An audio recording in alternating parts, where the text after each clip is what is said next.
Hey there, Carl. Right now I'm joined by Dave Ittycheria, the CEO of MongoDB, joining us today on the day of your worldwide user conference, MongoDB World, packed house here in New York City. It's great to be here. Thanks for having me. Yeah, so earlier today you had some product announcements. You also gave the keynote address to this crowd. Can you share with us the message that you wanted to send to developers and also investors who are here today as well?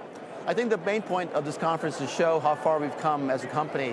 What we've basically shown is that a lot of people who didn't, really think that we could fundamentally change how data is managed have seen how quickly we've grown. We now have 35,000 customers. We've grown very quickly. We delivered stellar Q1 results.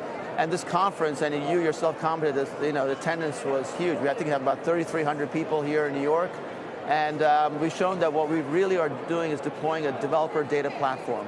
And that platform is really enabling developers to have all the capabilities to build today's modern applications and really set them up to enable them to move fast and innovate quickly. Your share is up about 7% today, up double digits since your earnings just about a week ago. We're going to show a chart just in a second. During those earnings, you actually raised your guidance, but at the same time, you cited some macroeconomic headwinds. We've heard a lot of tech companies talk about headwinds, whether it be the strengthening dollar, rising rates, the war in Ukraine. Is there one of those headwinds that you see as the biggest issue in the second half of the year?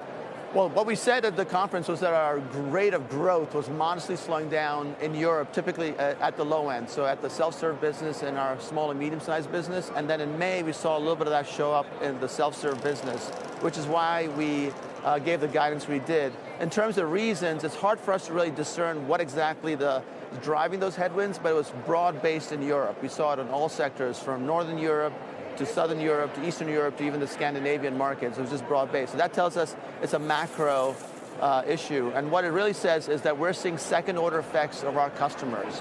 I mean, people don't shut off databases, but what we're seeing is second-order effects of their businesses potentially seeing a little bit of a slowdown, but it's a slowdown in rate of growth, not in absolute terms.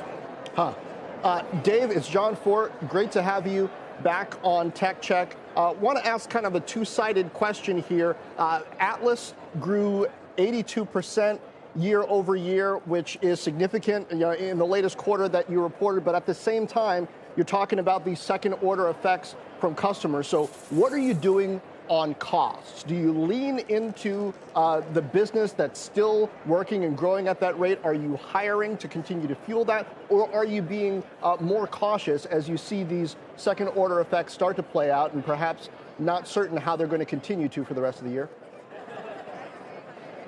Thanks, John. What I would say is that we're really focused on the fundamentals of our business, and our fundamentals are strong. We think the secular tailwinds for our business in terms of how software is transforming every industry, how people are viewing MongoDB as the fastest way to innovate, how more and more developers are grabbing to our platform is really, really strong. So we're continuing to invest in the business. Obviously, we'll look at those investments and make sure we're getting high rates of return.